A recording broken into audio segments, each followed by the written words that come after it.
ዛሬ በመለኛ ገጽ ጩካሜ እንዴት እንደሚዘጋጅ አሳያችኋለሁ። ይህ ጩካሜ የሲዳማ ባህላዊ ምግብ ሲሆን እዚህ የመለኛ ገጽ ላይ የሲዳማ ልጆች ካላችሁ አስተያየት ስጡበት። ለእናንተ ለተመልካቾቻችን እንዲመች ደግሞ አንዳንድ የምግብ አሰራር ሂደቱን ቀላል እንዲሆንላችሁና በዘመነ መልኩ አስቀምጠንላችኋል። ቆጮ በሲዳምኛ ምን እንደሚባል የምታውቁ ካላችሁ ደግሞ አስተያየት መጻፊያው ላይ ጻፉልን። ጩካሜው ላይ ከሚጨምረው ግብአት መካከል አንዱ ያበሻ ጎመን ሲሆን ዛሬ የምንጠቀመው ያበሻ ጎመን መጠን አንድ ስሩን ነው። ነገር ግን እናንተ በዛ አርጋችሁ ማዘጋጀት የምትፈልጉ ከሆነ የግብአት መጠኑን ከፍ ማድረግ ይኖርባችኋል። አስቀድመን ጎመኑን በደንብ አድርገን እናጥበዋለን። ጎመኑን ከማጠባችሁ በፊት ልክ ምስሉ ላይ በምትመለከቱት መሰረት ቅጠሉን እየገለጣችሁ እያያችሁ ታራግፉትና ግንዱን ነጥላችሁ ታውጡታላችሁ። እዚህ ጋር ታዲያ ግንዱን ትጥሉታላችሁ ማለት አይደለም። ግንዱን ሌላ ምግብ ስታዘጋጁ መጠቀም ትችላላችሁ። ጎመኑ ላይ የተቃጠለ የበሰበሰ እንዲሁም የተበላሸ ካገኛችሁ ነጥላችሁ ማውጣት ይኖርባችኋል። ጎመኑን በደንብ የምናራግፍበት ምክንያት አንዳንዴ በውስጡ ትል ስለሚኖረው ነው። ስለዚህ ጎመኑን ከማጠባችሁ በፊት አስቀድማችሁ በደንብ ማራገፋችሁን እርግጠኛ ሁኑ። አሁን ጎመኑ ላይ ውሃ ትጨምሩና ደጋግማችሁ በደንብ አርጋችሁ ታጥቡታላችሁ። እኔ 4 ጊዜ ያህል ውሃውን እየቀየርኩት ካለቀለኩት በኋላ ይህንን መስሎልኛል። አሁን ጎመኑ ቶሎ እንዲበስልላችሁ እንዲሁም ላበላል አመቺ እንዲሆን ምስሉ ላይ በምትመለከቱት መሰረት በትንንሹ ትቆራርጡታላችሁ። አሁን ደግሞ ሰፋ ያለ ድስት ላይ ስጋ እንጠብሳለን። ድስቱ ላይ 5 የሾርባ ማንኪያ ዘይት ታግላላችሁ። ዘይቱ ከጋለላችሁ በኋላ ነጭ ሽንኩርት ከላይ ትጨምራላችሁ። ነጭ ሽንኩርት ጩካሜውን ከሚያጣፍጡት ግብአቶች መካከል አንዱ ስለሆነ ባታሰንሱ ይመከራል። የተጠቀምኩት የነጭ ሽንኩርት መጠን 2 ራስ ነጭ ሽንኩርት ሲሆን እዚህ ጋር የምትጠብሱት የነጭ ሽንኩርት መጠን ግማሹን መሆን አለበት። ነጭ ሽንኩርቱ በከፊል ተጠብሶ ልክ ቀለሙን መቀየር ሲጀምር 200 ግራም ቀይ የበሬ ስጋ ከላይ ትጨምራላችሁ። የምትጨምሩትን የበሬ ስጋ ተለቅ አርጋችሁ ብትከትፉት ይመረጣል። ጩካሜ ስታዘጋጁ አንድ መርሳት የሌለባችሁ ነገር ጩካሜ ላይ ፈጽሞ ጮማ አይገባም። ስለዚህ የምትጠቀሙት ስጋ ሙሉ ለሙሉ ቀይ መሆኑን እርግጠኛ ሁኑ። ስጋውን ከጨመራችሁ በኋላ የምድጃችሁን የሙቀት መጠን በጣም ከፍተኛ ላይ ታደርጉትና በደንብ አርጋችሁ ቀለሙን እስኪቀይር ድረስ ትጠብሱታላችሁ። ስጋው ተጠብሶ ቀለሙን ሙሉ ለሙሉ ከቀየረ በኋላ 1 ራስ ቀይ ሽንኩርት ሽሪሚሪ ከትፋችሁ ትጨምራላችሁ። እዚህ ጋር የተወሰነ ቀይ ሽንኩርት ታስተርፉና በኋላ ላይ ጎመኑን ካበሰላችሁት በኋላ ልክ እንደ ነጭ ሽንኩርቱ ከላይ ትጨምሩታላችሁ። ስጋው ላይ ቀይ ሽንኩርቱን ጨምራችሁ ለተወሰነ ደቂቃ ከጠበሳችሁት በኋላ 1 የቡና ማንኪያ ኮረሪማ ከላይ ታስገባላችሁ።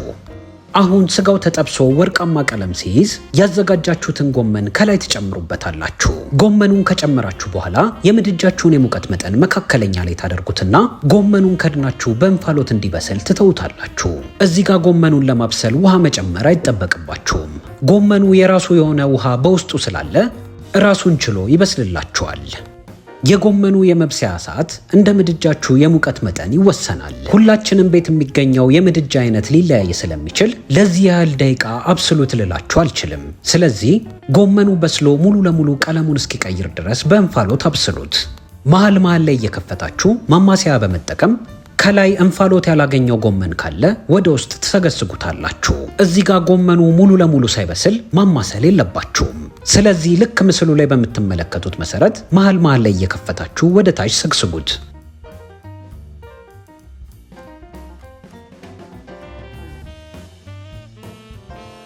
ጎመኑ በእንፋሎት በስሎ ሙሉ ለሙሉ ቀለሙን ከቀየረ በኋላ ልክ ምስሉ ላይ በምትመለከቱት መሰረት ሰፋ ያለ ማንኪያ ወይም ማማሰያ ተጠቅማችሁ ከስር የሚገኘውን ስጋ ወደ ላይ እያመጣችሁ ትቀላቅሉታላችሁ።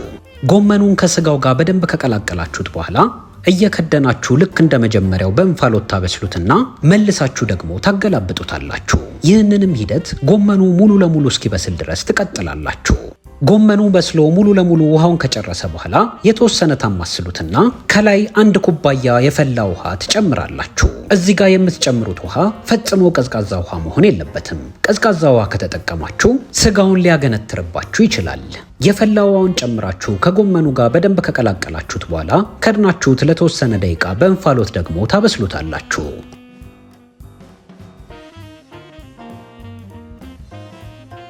በእንፋሎቱ በደንብ ከበሰለላችሁ በኋላ ቅድም ያስተረፋችሁትን ነጭ ሽንኩርት ትጨምራላችሁ። ነጭ ሽንኩርቱን ከጨመራችሁ በኋላ ተሰገስጉትና በእንፋሎት እንዲበስል ትተውታላችሁ። አሁን ደግሞ ሽሪሚሪ ከትፋችሁ ያዘጋጃችሁትን ቀይ ሽንኩርት ከላይ ተጨምሩና ከጎመኑ ጋር በደንብ ተቀላቀሉታላችሁ።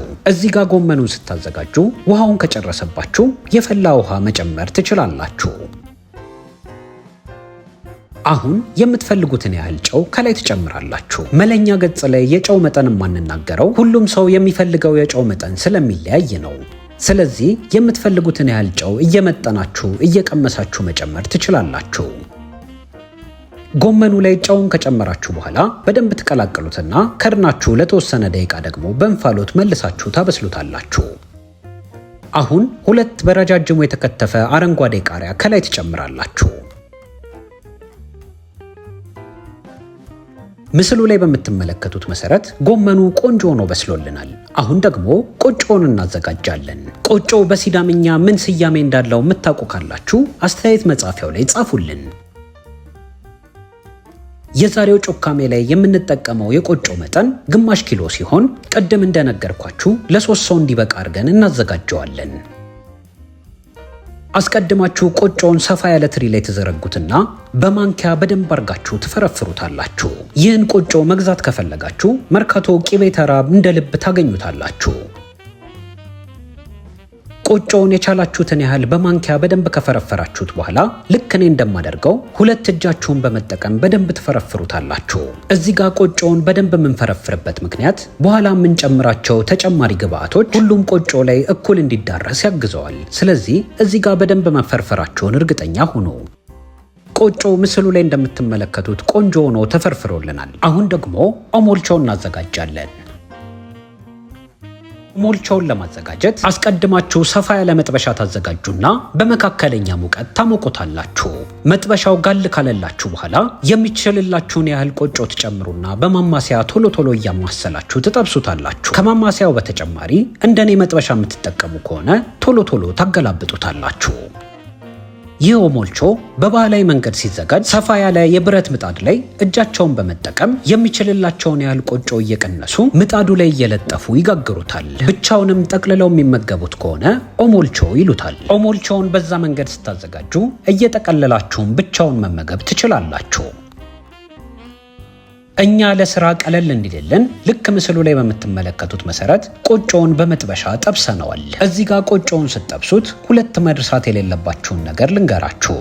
አንደኛ እጃችሁ ማማሰል ማቆም የለበትም። ሁለተኛው ደግሞ የምድጃችሁ የሙቀት መጠን ምንጊዜም ቢሆን ከእጃችሁ የማማሰል ፍጥነት ጋር እኩል መሆን አለበት። ቆጮ ምስሉ ላይ በምትመለከቱት መሰረት በደንብ እየጠበሳችሁ ስትመጡ ቀለሙን እየቀየረ ይመጣል።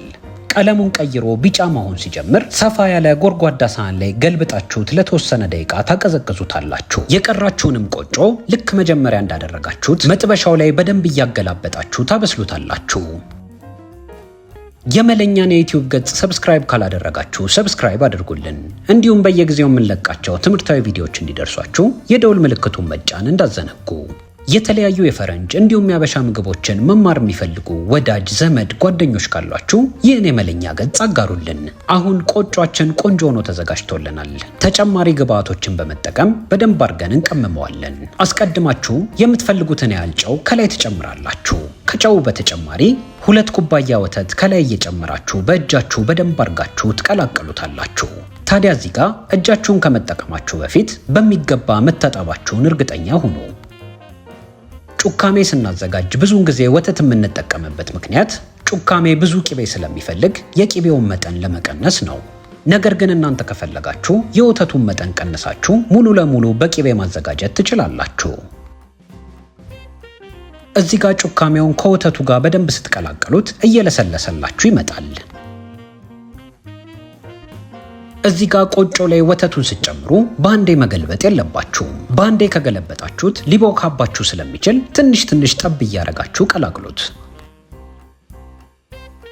ቆጮውን በወተቱ በደንብ ካሻችሁት በኋላ ከጎመናችሁ ደግሞ መረቁን እያወጣችሁ ከላይ ትጨምሩበታላችሁ። ይህም ቆጮ የጎመኑንና የጥብሱን ቃና እንዲይዝ ያግዘዋል።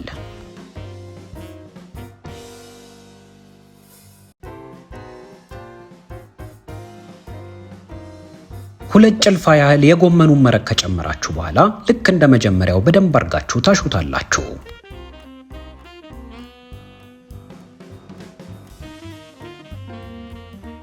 አሁን አንድ ኩባያ ለጋ የቀለጠ ቂቤ ከላይ ታፈሳላችሁ።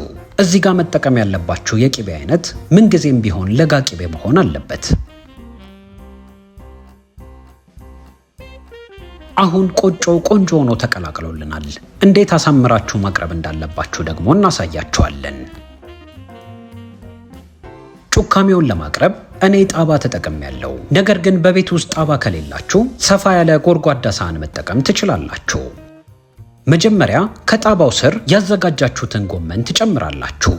ጎመኑን ከጨመራችሁ በኋላ የቀመማችሁትን ቆጮ ከላይ ትጨምራላችሁ። ቆጮውን ጎመኑ ላይ ከጨመራችሁ በኋላ ልክ ምስሉ ላይ በምትመለከቱት መሰረት ትደመድሙታላችሁ። ጩካሜ ሲቀርብ ሞገስ የሚኖረው ወደ ላይ ተቆልሎ ሲቀርብ ስለሆነ ወደ ላይ በደንብ ቆልላችሁ ለማቅረብ ሞክሩ። አሁን መልሳችሁ የተወሰነ ጎመን ታደርጉና የቀለጠ ለጋ ቂቤ ከላይ ትጨምራላችሁ።